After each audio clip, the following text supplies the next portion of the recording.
accept this young girl. Starting tomorrow, she'll be my disciple. All right, and now the terms. Take off your skirt. I need to write a few mantras on your skin.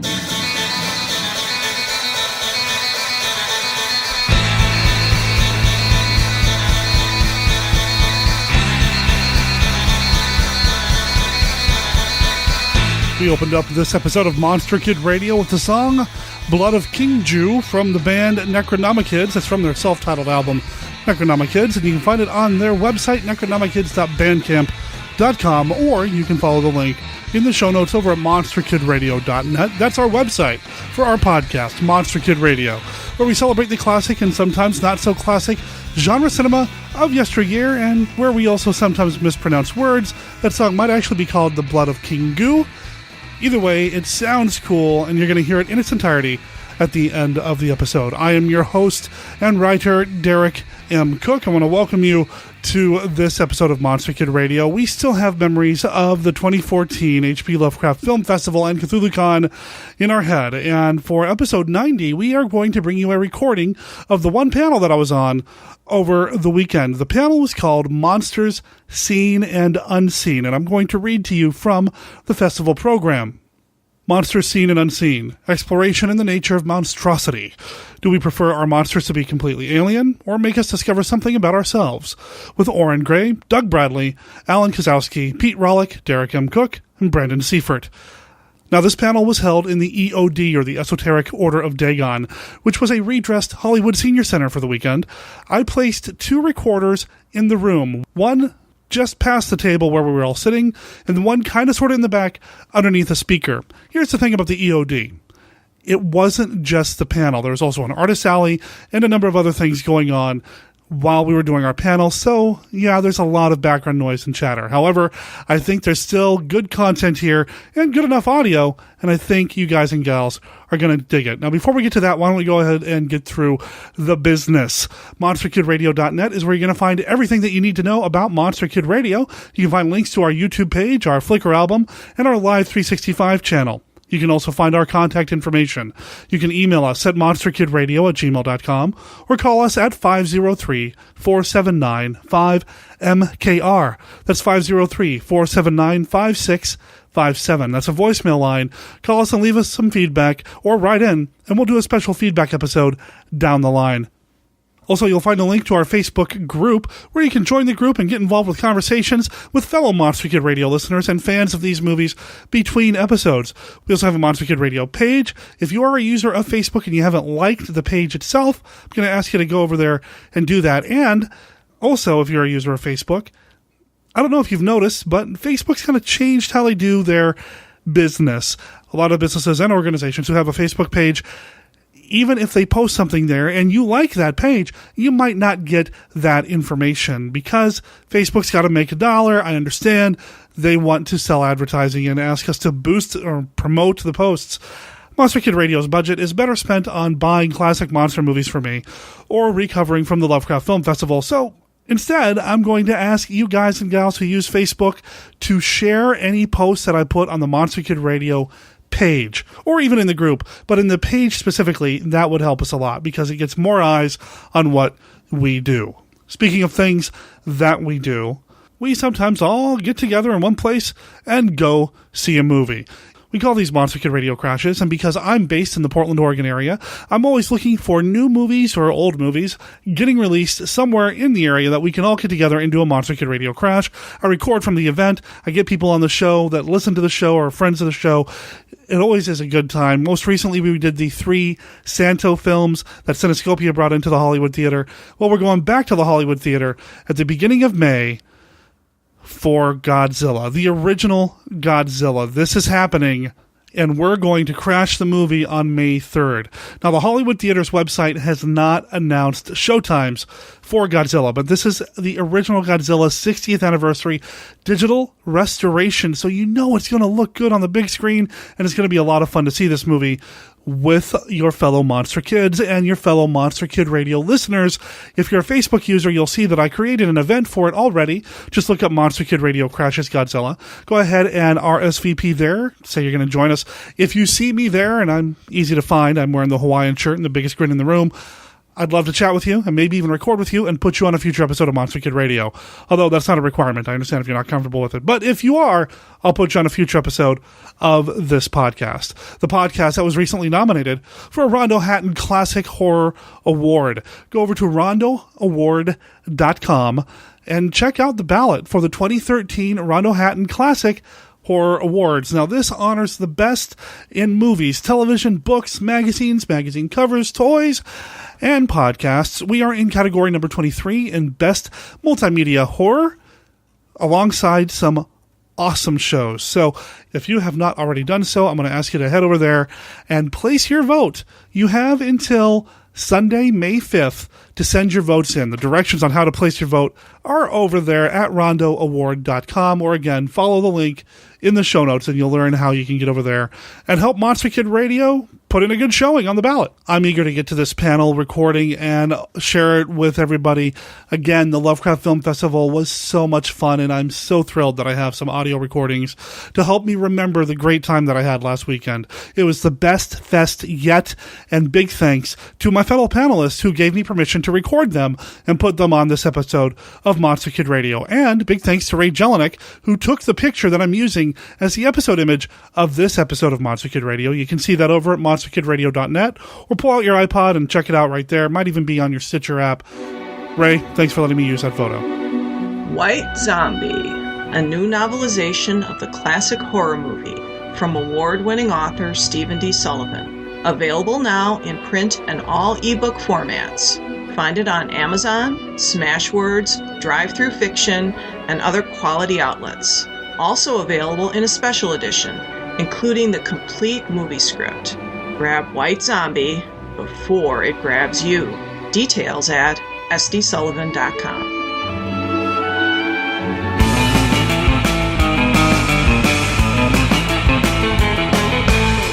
All right, well, since we're off to kind of a late start, I will go ahead and get started. The topic of this panel is Monsters, Seen and Unseen. I think we'll start out everybody introducing themselves. My name is Orrin Grey. I'm a writer. I write about monsters a lot, both in my fiction, and I do a lot of nonfiction about movies and, monsters and horror stuff. So I will pass it down this way and let everybody introduce themselves.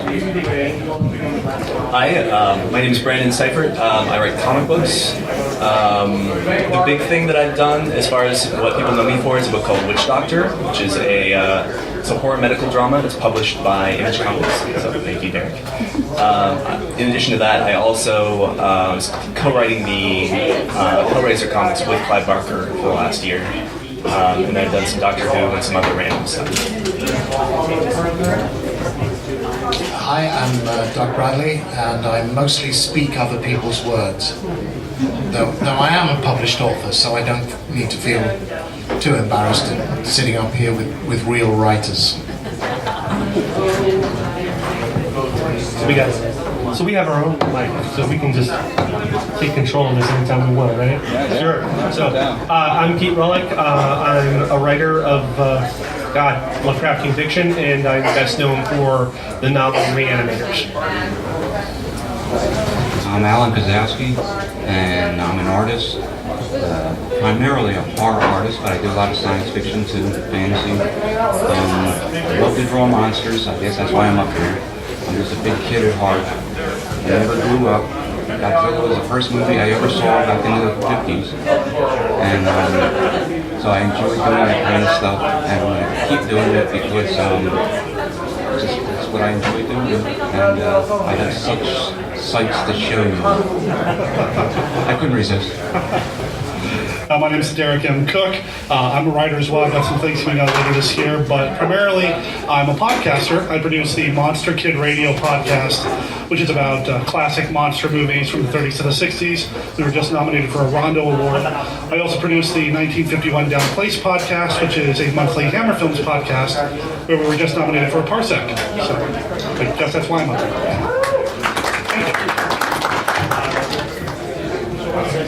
All right, well, monster's a pretty catch-all term. I've had a lot of people ask me what the panel was about over the course of the weekend as they saw it on the schedule. And I guess I'll start out by asking everybody kind of what they think of when they think of monster, the word monster, what that kind of conjures to mind for everybody.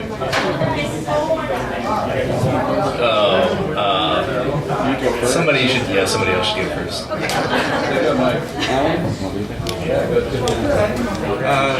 Monsters to me are just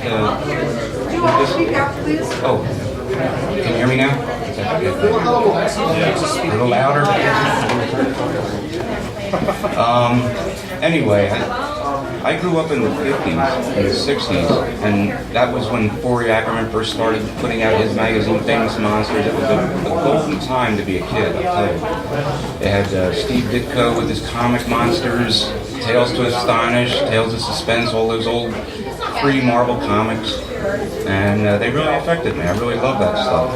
And there was artists such as, I like to mention him because nobody seems to remember him now, but back in the early 60s there was an artist, Sid Green. I don't know if anybody remembers him, but he worked for DC, did a lot of great monsters, but that's the kind of stuff I enjoy. And when I remember in the 50s, my mother, the first movie she ever took me to see, and this was in maybe a Philly grindhouse theater, was Godzilla. But when it first came out, Raymond Burr was added later, but that's the version I saw. And I just remember when I saw that, I came out of that theater, I was a changed little boy. And I remember that his growl, that great growl that they had, and the sound of his bang and bang as he walked across the ocean floor. I just loved it, and it really affected me. So it kept me with this stuff ever since. Oh, well, I'll take a shot. The question's about what defines a monster. What do you think of it? Well, okay, so there was a lot of abuse in my family. Most of it was literary.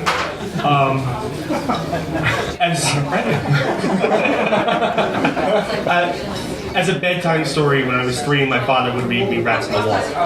Okay? So, thanks, Dad. There's no therapy problems there for the future. But it really has set the stage. I've been collecting Lovecraftian fiction for 45 years now. A lot of what I think of when I think about monsters is set very early by Lovecraftian fiction.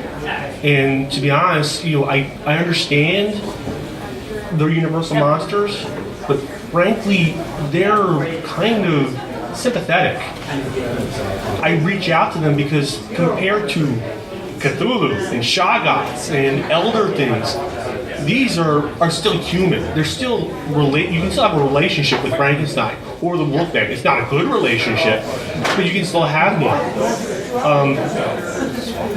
And then there develops this sort of idea that there is fear of the unknown represented by something that is completely inhuman. And then there's body horror, which, frankly, Clive Barker does really, really well. Yeah, I mean, it's right where it's at. David Cronenberg is another example of someone who does some really great body horror. Fear of yourself, your own internal body betraying and being different and not doing what you want it to do. But once again, that's very relatable. It may be twisted, but it's still human. So where do you draw that line? What is a monster? What is not? I find it's based on your ability to sympathize or relate to that character. And if you can't, then it's most likely monsters to you, as opposed to something that you can absorb into the Federation. We'll put them on the starship in the front and let them fly things around, right? So my wheelhouse is populated with the likes of Frankenstein's monster, Wolfman. I love my classic monster movies, Universal, all that stuff. I love it. Creature from the Black Lagoon is my favorite film of all time. Now, I like the other stuff as well. I mean, Mr. Bradley's work, of course, is fantastic, and I like a lot of stuff from the 80s. I'm an 80s kid. But when I look at my monster background, what the monsters mean to me, I always go back to the series of thin hardback books printed in orange and black from a company called Crestwood House that covered Frankenstein's monster, the Deadly Mantis, the Wolfman, Dracula, Mad Scientist, Godzilla. I mean, these are the books that I would check out from the kids section of the library every weekend. Take home, read them, go back, check them back in, check them back out again, and read them again. I wasn't allowed to watch horror movies or read horror stuff growing up as a kid. Since this stuff is black and white, it was somehow deemed safe by my parents, so I just absorbed it, and that's where I live today, I guess, most of the time.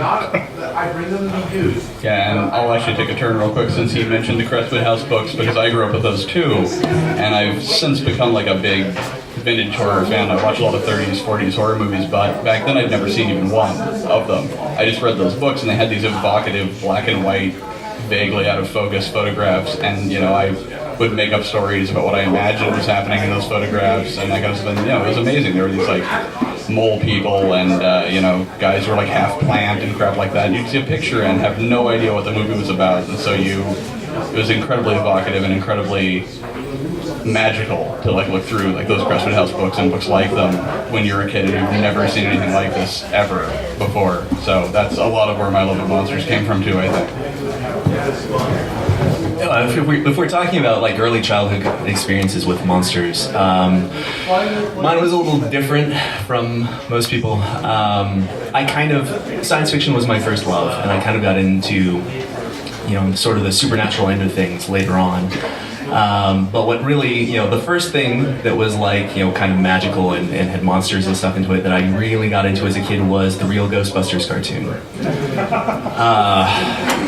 The thing was, I had a very overactive imagination, to the point that my parents ended up pulling the plug on that cartoon with me because I was just losing too much sleep over it.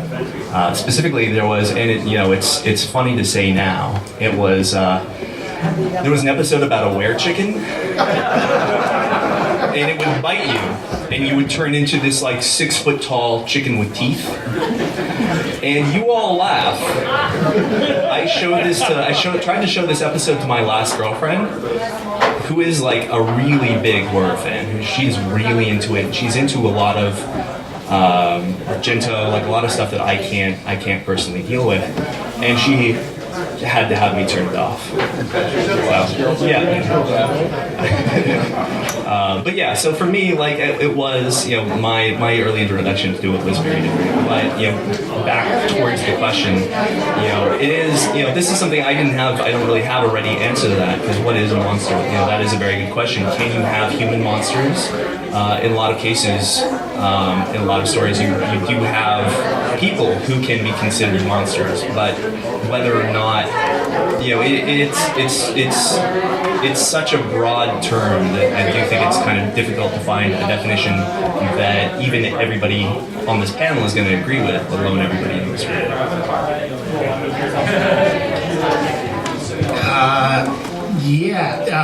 I mean, it is absolutely a portmanteau word. I was just trying to think what my first association with the word is, and I guess I would tend to think of something animalistic, like the Balrog from Lord of the Rings, or something enormous and animalistic and nasty. But yes, we apply the term to people, be they Nazis or serial killers or our children or our ex-spouses or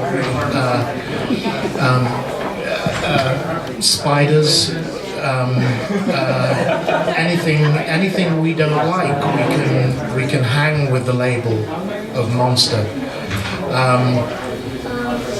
Then I know for myself, when I knew I was going to do Hellraiser, one of the first things that I had in my head was, well, I'm going to play the monster in a horror film. That's pretty cool. Actually, when I got to the screenplay and started working on the film, it was evident to me that Pinhead really is not the monster in the film. He's an impartial judge, really, on what's going on. The monsters in the movie are Frank and Julie.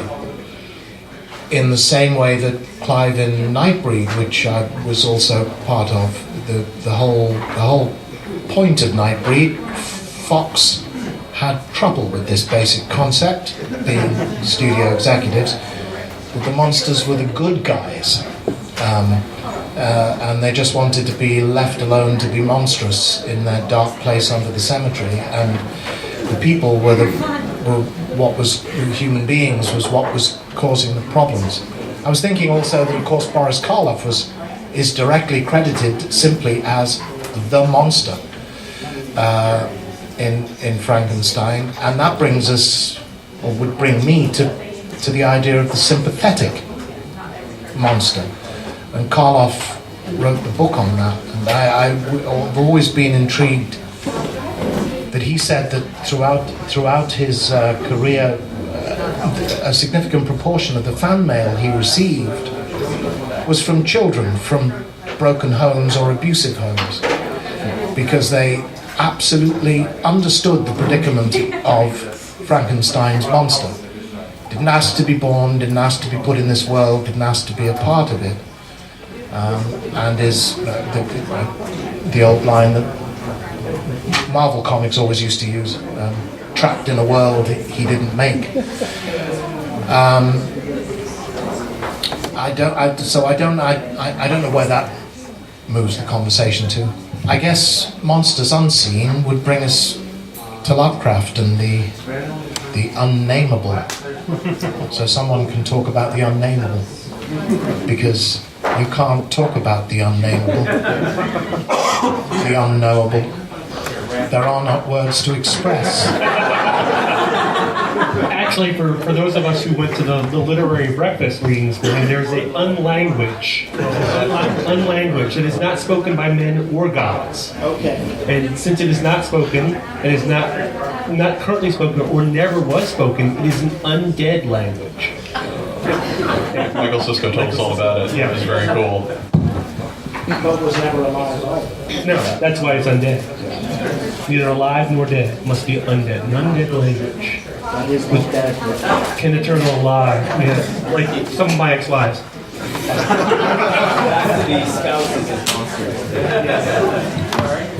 I'll bring this, I guess, to the title of this panel, which I think is Monsters, Seen and Unseen. And there's always this argument that goes on, is it better to leave these, in the movies, the monsters unseen and just imply and just leave the atmosphere build up? And there's validity and to both ways. But I asked, why can't we just have it both ways in the same movie? Why can't we do it together? And the type of movie I'll argue about for that would be a movie such as Curse of the Demon, which is a very atmospheric movie. It's an excellent movie. It implies, originally it implied more than you would see. And then after the film was made, I think the producers or somebody insisted the director add a monster into it. And a lot of people feel that the monster wrecks the movie, but a lot of people feel it makes the movie. And I think they both work either way, but if you've never seen the movie, you've probably seen the monster, which I've drawn, and you've probably seen this monster over and over in various places. But you might not know the movie at all. So what I'm saying, the monster in this case added a lot to that movie, even though it's an excellent movie without it. So you can have it both ways, I would think. Well, I would, people always use the statement, that the monster that you don't see is scarier than the one you do. And the basic underpinning of that is that what you suggest is more frightening than what you can show. But that doesn't mean you can't show anything, which is what a lot of people seem to interpret it as. It means you need to suggest more than you show. So no matter how much you show, no matter how many monsters you have, always make sure that you're suggesting something even bigger, even worse, even scarier than that.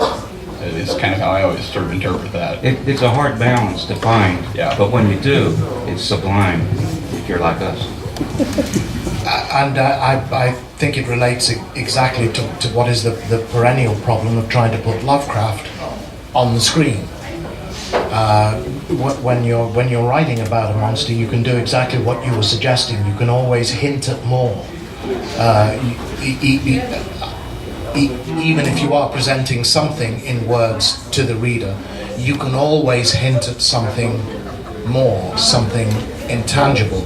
Once you make that plastic, so to speak, I don't mean necessarily made of plastic, but once you put it on screen, it is what it is, and then the hinting at more thing becomes more problematic. I know for me, and I speak from experience of childhood nightmares, which have thankfully ceased now, but continued for me into my 20s and into my 30s, which I've always vaguely hung the label of the heebie-jeebies on. This was an entirely abstract terror that would arise out of specific and often very mundane situations to do with movement and non-movement, and multiplying mistakes. I can't be any more specific to you than that, but it would lead me to the waking up in cold sweats moment, but it was entirely an abstract thing. Ultimately, I think always the thing we can't quantify, the thing we can't get a hold of, the thing we can't name, the thing we can't draw, the thing we can't describe, is going to be the most monstrous, is going to be the most terrifying. What we don't know is always the thing that threatens us more than anything else. For going back to Pinhead, this was touched on in the Q&A after I read Dagon last night, that in the first Hellraiser movie, Clive very successfully presents the Cenobites to you, and then tells you nothing about who they are. And even when they're telling you what they are, we're Cenobites, we're explorers in the further regions of pleasure. Okay, we're angels to some, we're demons to others. By the end of the movie, you're still really none the wiser as to exactly who the heck these things are and what exactly it is they do, which is where the power of the character is invested, because whether is nature, we're told, abhors a vacuum, and I think imagination does too. Wherever there's a vacuum, imagination rushes in to fill it.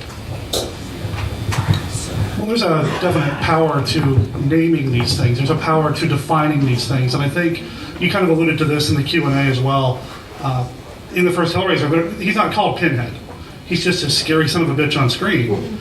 And the minute you start calling him Pinhead, that would have been a better name. Scary son of a bitch. Scary son of a bitch. It's yours, take it. But even just by calling him Pinhead, which is still a pretty creepy name, you kind of define him a little bit, and it takes a little bit of the power away. No offense. Well, and I've always said that I had to hold in my head the name of Pinhead was given to him by the special effects makeup crew, because it was fine to have these anonymous Cenobites, but they had to have something to call us by, so they knew who the hell they were referring to when they were working on the makeups in their workshop. They came up with the names, and they stuck fast. I always had to keep a hold in my head that as far as Pinhead, who is not called Pinhead, is concerned, we're getting back into languages that can't be spoken. Pinhead, who is not Pinhead, has no notion that he is called Pinhead. In his own mind, he doesn't have a name. Nobody in the movies ever called him Pinhead. He was once referred to as a Pinhead by one of the characters in the sequels, but that's a whole other thing. Yeah, that was something I encountered when I was writing the Hellraiser comics. Was one of my notes on one of my issues was you can't actually name these characters. You can't even have somebody referring to one of them by a derogatory nickname. In that case, I was going to use the nickname for the female Cenobite that they used on set, which was Deep Throat. I was going to have, kind of a more reverent character refer to her as that, and they were like, no, you can't do that. I think, getting back to the question, I think, there's a power in naming these things, and then there's also a power over them when you name them. When you define, the first Hellraiser movie I think was great because it didn't tell you anything about, what was actually going on or who these people were, or even if they were people or anything. And then the second one, that it is, like Doug said, imagination abhors the vacuum, and that includes writers' imaginations too, I think, and the imaginations of everybody involved. And so in the second one, you get a lot more definition to, you find out Pinhead's name when he was a human, and you find out that he was human. And I think that there is always going to be the tendency to, if you set up something that's undefined, the tendency is always going to be to define it over time. And I think that's something that we've seen with Lovecraft a lot. And then I think another impulse with monsters and things that frighten us is, if something frightens us, one of the ways we process that is we turn it into something you can laugh at. And that's something that we've seen with the Universal monsters, and then we've seen with Lovecraft. The fact that there are plush Cthulhus really bothers me, like on an existential level. Well, there's I Married a Shah. Yeah, and I love comedy and stuff included in horror, and it's very difficult for me to write a straight up horror, because I do think a laugh is a great palate cleanser in a situation where you're being scared a lot. But I do think the tendency is always going to be to take it overboard and to overly explain and overly define, and then overly poke fun at the things that frighten us. Well, and there's a real tendency to put rules on monsters, which I'm a big Mike Mignola fan, so I read a lot of Mike Mignola interviews, and he talks about this a lot, that the minute you put rules on something, it's no longer supernatural. It's a part of nature then. It just becomes normal really quickly the minute you know how it works. And, you can see it with vampires. You get bit by a vampire, then you turn into a vampire, or you get bit by a werewolf, or, vampires, you put a stake through their heart, you kill them. But, you go into folklore, you're not going to find that as much. It's all over the place, and all sorts of crazy shit the vampires can do and turn into and be and whatever. And I was talking with someone earlier this weekend about, the original Fright Night, which is a pretty standard vampire movie until, about the last 20 minutes, and then, people are just turning into skeletons for no reason, and, there's all sorts of... And it's not explained, and it's way cooler for not being explained. What was that guy? The guy who's his Renfield, basically? What was he? Why did he turn into a skeleton for no reason right then? Who knows? No one knows. And it's a lot, again... You don't know what these things can do because they're not natural. They're outside of nature. So, going back to that, by training, I'm an ecologist, and when you take that and you look at things like the Monster Manual and a dungeon system full of monsters from the Monster Manual or whatever, you realize from an ecological point of view, these aren't monsters. These are animals that are part of an ecosystem. Now, most of them. We can discount things like the undead or golems. These individual things that don't breed, that are unnatural, those are your true monsters. But the floating eyeballs and that reproduce, bullets, land sharks, things like this, these are all just greater versions of animals that aren't normal to what we think of as an ecosystem. But that's all they are. They're great white sharks, they're tigers, just exaggerated. But the real monsters in the system are things that are individual, singularities, because they really shouldn't exist. You called it the thing with no name. Right. The creature there's not another one like. Right. This is your monster. Everything else follows rules. I'll bring it back to the Seen and Unseen again. And Doug mentioned something about a dream, the dreams that you had when you were a kid. And I think most people experience these. I know I used to, and these are I think they're called night terrors.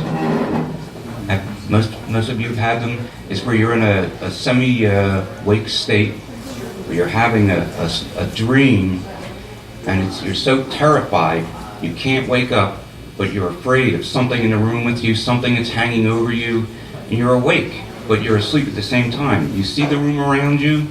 There's nothing there, of course, but you feel there is. And maybe this is the kind of thing we like to catch in horror movies. It's unseen, but the fact that the presence is felt there is terrifying. And if you've ever had night terrors, and I think most people have, it's a very scary state until suddenly you'll snap yourself awake. and you realize, oh, there's nothing here, thank God. Well, that's, I think, a good argument for not showing things, even as much as I like monsters.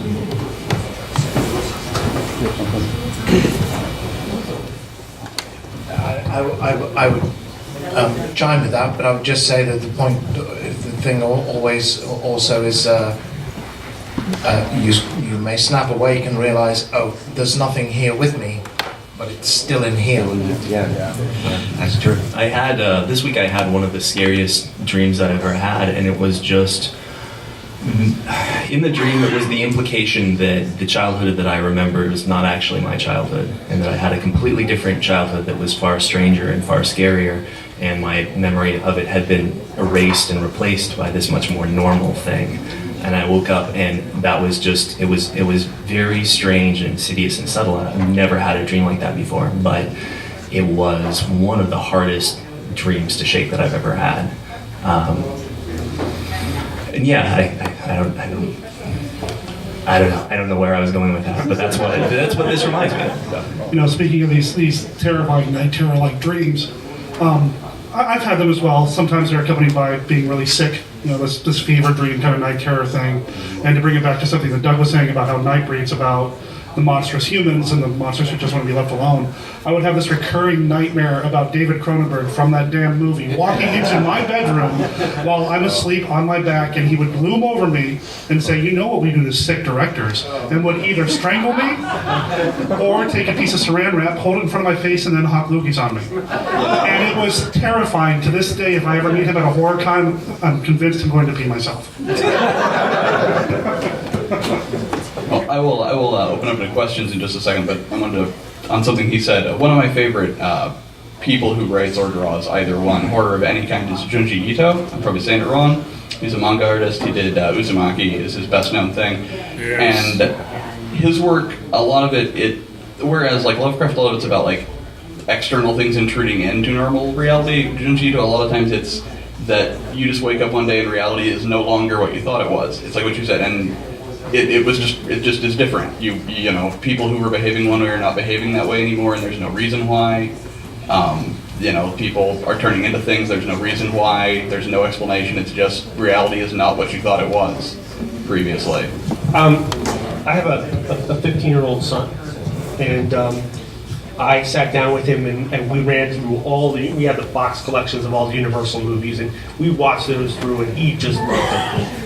And then we moved on and to other things, and I showed him the Blob, and he freaked. And I was like, "What's?" And his explanation is that there's nothing that you can reason with there. There's no motivation. It just consumes. And for him, that was what was wrong. And he just couldn't deal with it. All right, so I think we're kind of close, so I'll open up the questions. I think you had your hand up first, back there in the back. So. Yeah, actually, it's sort of touching on that, bringing together a lot of what you talked about, the relatability to monsters, or how the Cenobites are monsters because their human motivations have been alienated from them. So how, and then the propensity of people to fill in the blanks with imagination. One of the first places we go with that is anthropomorphizing, and starting to fill in the blanks with something human and relatable. Examples, see most of the gods humans have ever worshipped. So how do you keep the motivation alien? What techniques do you have for keeping the monsters monstrous and alien without just relegating them to being incomprehensible forces of nature? Really, I think the most important thing is just to keep in mind what you're doing and keep in mind what your focus is, because there's going to be the tendency to anthropomorphize or to overly define. And I mean, I write Witch Doctor is a horror medical drama where all the monsters are crossed with actual stuff from biology and medicine. So you have things like vampires have anticoagulants in their saliva, and they have vasodilators, and they have an anesthetic and things like that. So for me, writing this book, it's been, I've had to keep in mind that what I am doing is overly explaining and overly defining these things that are traditionally not that well defined.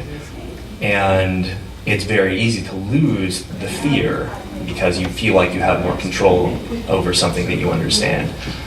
So, one thing that I've had to do is just keep that in mind and make sure that the characters are still being put in situations that they can't control, and then to kind of extrapolate and add new elements that people aren't used to. So we have, I think that's something that we've been very successful at doing, is we have,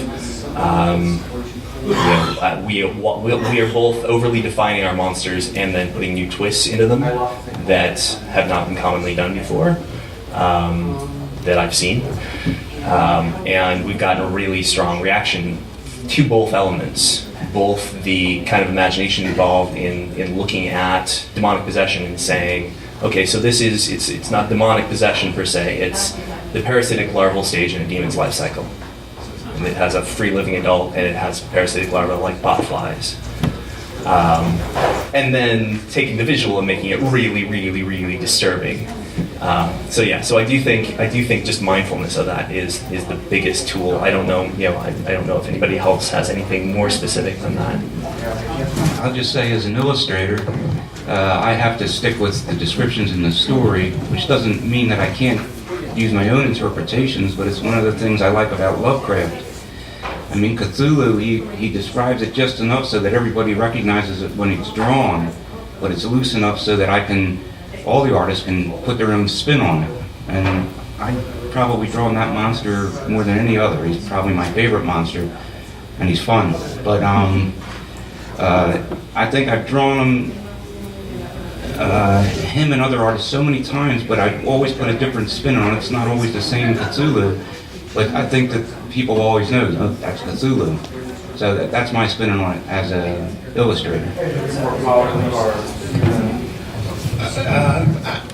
As an actor, I'm still kind of trying to process your question in a lot of ways, but as an actor, inevitably part of our job is to humanize.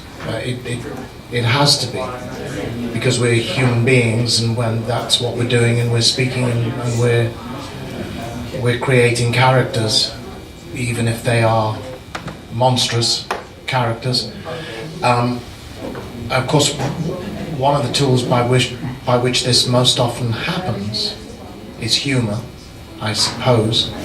I mean, it's always the obvious thing to say is as an actor, whether you're playing Adolf Hitler or Stalin or however extreme you want to get, you always, as an actor, you have to sympathize. You have to find your way into the humanity, because it's too easy in a way to simply say that, Hitler or whoever you wish to mention is a monster, and that's a convenient trash can to drop people in and say, therefore we don't need to think about you anymore because we've got you labeled as a monster. But it's always more complicated than that. Humor is more often than not the humanizing element, and I guess Richard III's mantra, to smile and always be a villain. Hannibal Lecter is a smiler.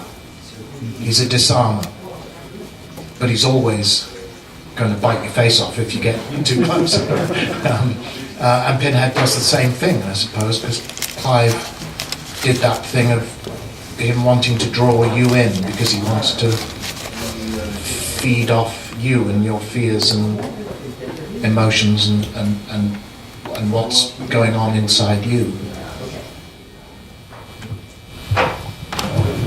That is one more thing. I think when you're combining horror and humor, however much humor it is, one thing I think you need to be really careful of is making fun of the monsters, because it's very easy to make fun of the monsters when you're writing something with monsters in it, but it does really undercut them and really takes away a lot of their power. So something that I've done in Witch Doctor is very consciously not make fun of the monsters, or in any situation where the monsters are being made fun of, the monsters get their own back immediately, and kind of point out what a bad idea that is. The best horror comedies are always the ones where the comedy comes from the characters, not from the monsters. The monsters are treated completely straight-faced as a threat, but the comedy comes, I mean, even Ghostbusters. The ghosts in Ghostbusters are actually completely dangerous and completely played seriously, and all of the comedy comes from the guys, never from the monsters. So, you know, you have anything to add to the question? Okay. All right, another question? Yeah. I have something I'd like to say.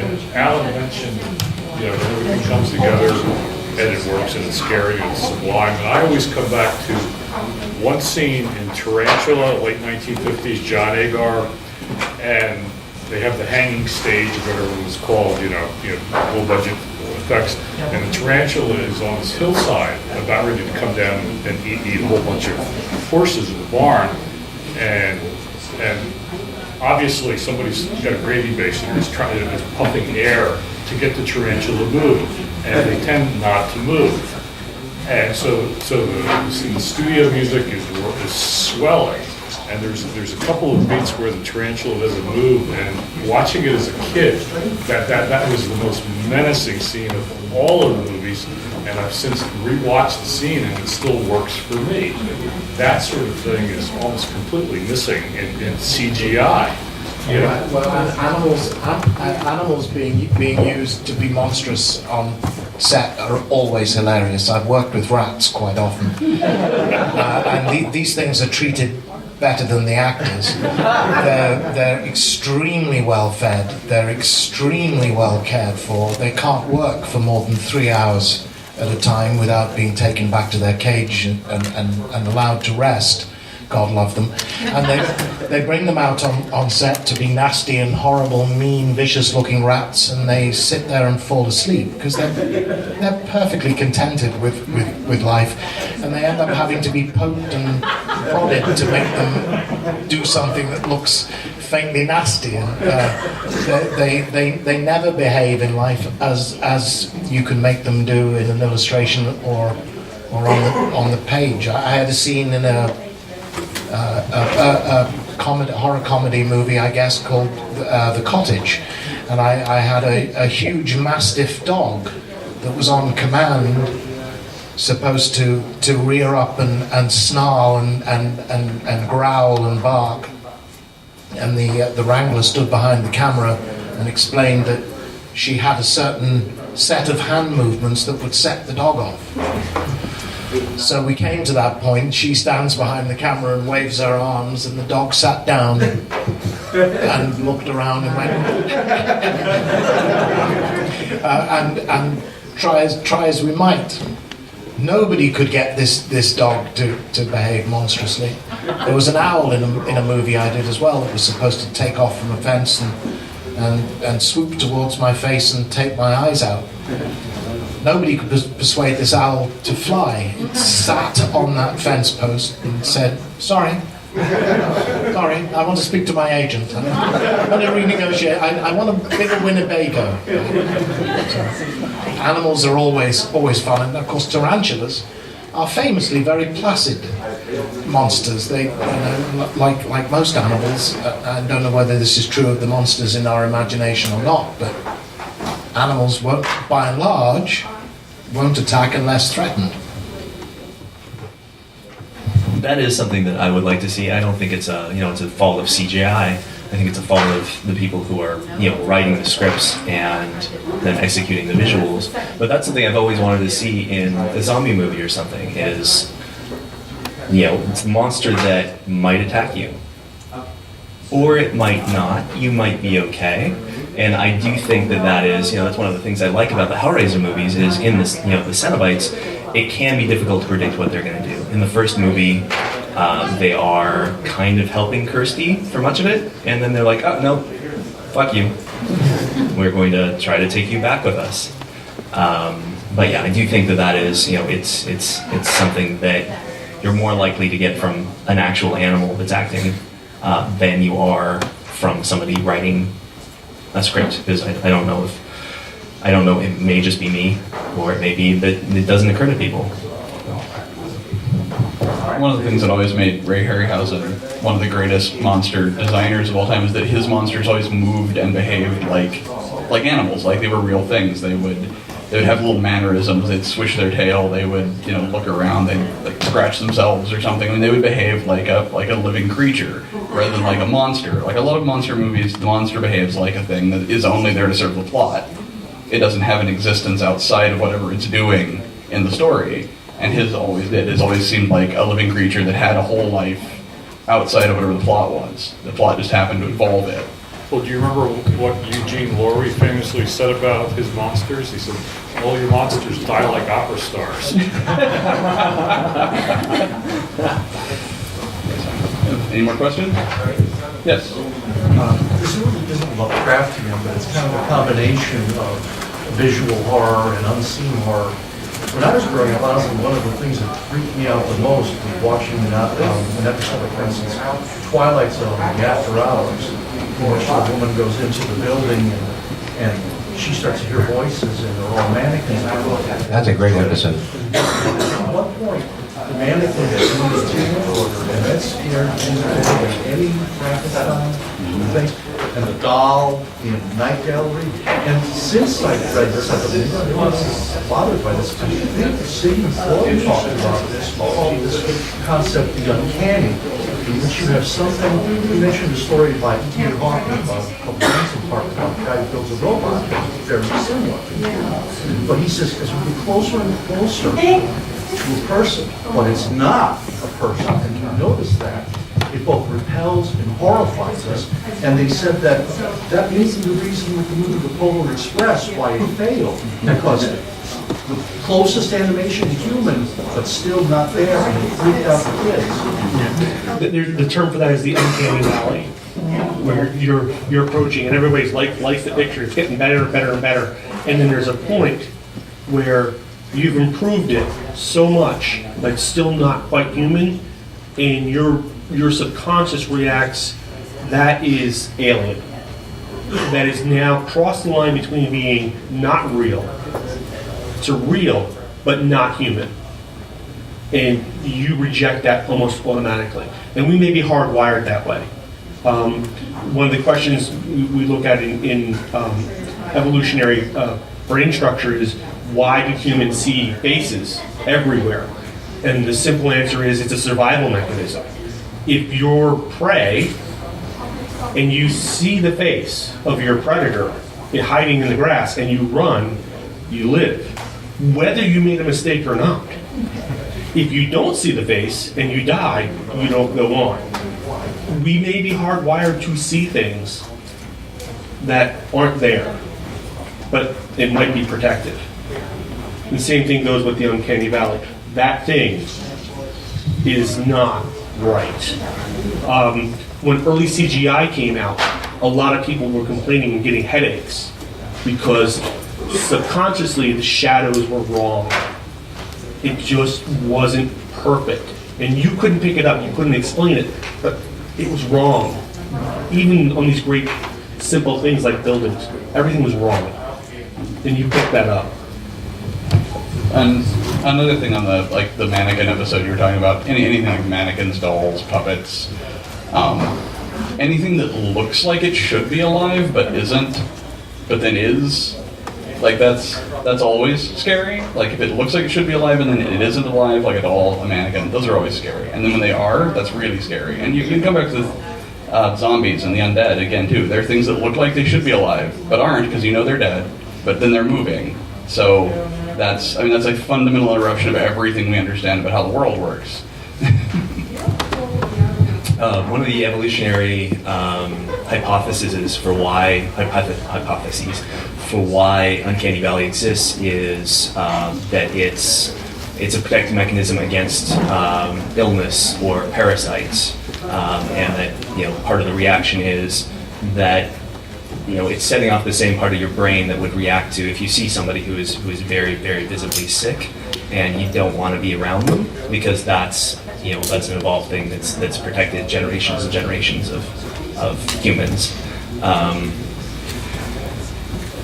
tried to do Uncanny Valley and Witch Doctor in one issue, and it's one of the most difficult things to get an artist to pull off, it turns out, because it is, the tendency my collaborator Lucas Kettner, who's also here this weekend, he's an incredibly talented artist and an incredibly talented monster designer, but he likes his monsters to be really big and really monstery. And I was like, it was an issue that had to do with fairy changelings, and I think there's a lot of concepts involved with fairies and with changelings especially that are just terrifying. There's this, it's the idea that your baby is not actually your baby. It's actually this monster who might be here to prey on you, or might just be taking advantage of you, or you don't know. It depends on the folklore.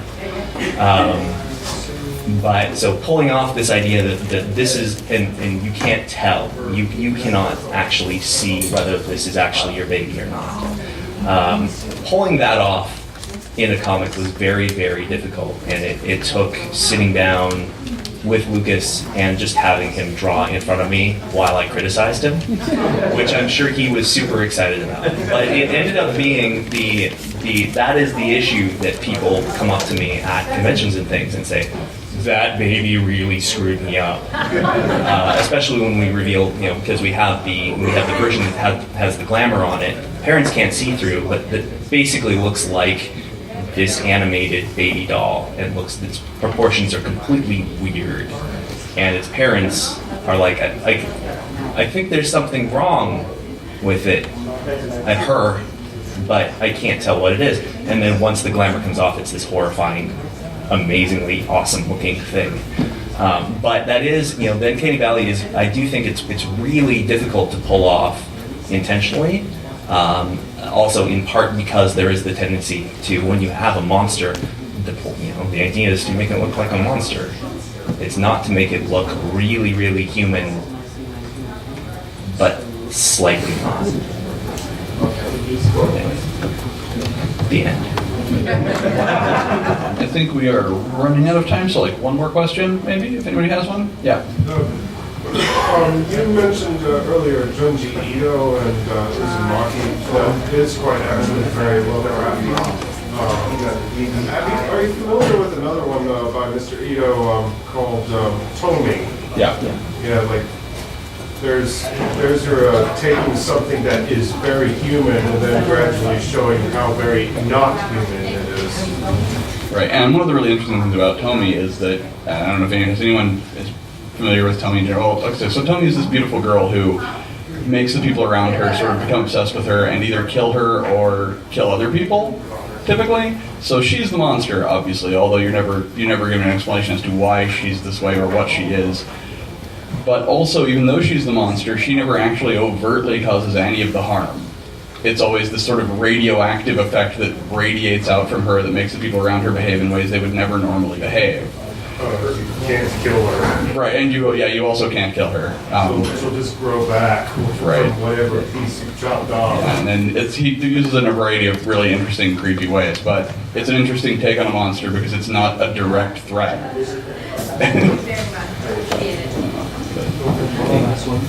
Any last? Yeah, that's a good. Any last words from all of our panelists? No? I have a lot of thoughts swirling around in my head. I don't know about the last word. I could just keep talking. There's some stuff. I loved what you said about the monster ecology. I have a kaiju project I'm working on. It's called Stomp Chasers. Hey! Oh, Jinx. Do we? Really? Okay. I would not be surprised. I would be like, oh, well, somebody had to do it. Oh, I see. Yeah, we have stomping season. We should. Yeah, no, it is the and it is approaching kaiju as though they are just really, really large animals who, sleep and and mate and Pacific Rim did a lot of the shtick that I was gonna do actually. Yes. But I'm working on this as if they're per page in front of me. Yep, me too. Yeah, we need to have this. Yeah. Do you have a scale yet? I was gonna do the cat 1 through cat 5, and then I was gonna call the largest ones big cats, and no. But this is the problem with ideas, is that everybody else is having them too. So yeah, we need to right. So. All right. On that note, that guy has 6 other projects I need to. Yeah, me too. Hey, all right.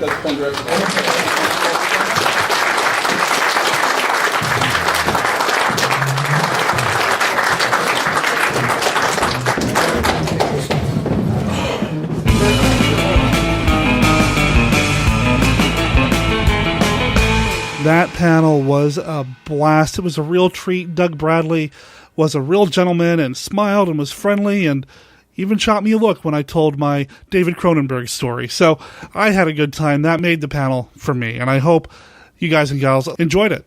Now, next week, we're probably going to have some more content from the Lovecraft Film Festival. Next time, we're going to be sitting down with Alan Tromp. I did an interview with Alan. He put together a pretty awesome presentation, Lovecraft at the Drive-In. It was a presentation about classic movie posters, and these were movies that were either Lovecraft adaptations, inspired by Lovecraft, or had a connection to Lovecraft, one way or the other. It was fun to sit in the classroom and watch his PowerPoint presentation. I'm going to share the PowerPoint presentation as well as audio, so you'll have to imagine some of the posters. And then I sat down with Alan outside the theater for about 20-30 minutes and just chatted about Lovecraft and movie posters and that sort of thing. Alan's a great guy, and I think we'll try to have him on the show down the line, when we're not busy sacrificing our sanity for a 3-day Lovecraft Film Festival. It was totally worth it. Monster Kid Radio is a registered service mark of Monster Kid Radio LLC. All original content of Monster Kid Radio by Monster Kid Radio LLC is licensed under a Creative Commons Attribution, Non-Commercial, No Derivatives 3.0 unported license. Of course, that does not apply to the song Blood of King Jew that belongs to the band Necronomikids. It appears on their album, Necronomikids. You can find it at necronomikids.bandcamp.com. It appears in this episode of Monster Kid Radio. With their permission, talk to everybody next week. I'll accept this young girl. Starting tomorrow, she'll be my disciple. All right, and now the times. Take off your skirt. I need to write a few mantras on your skin.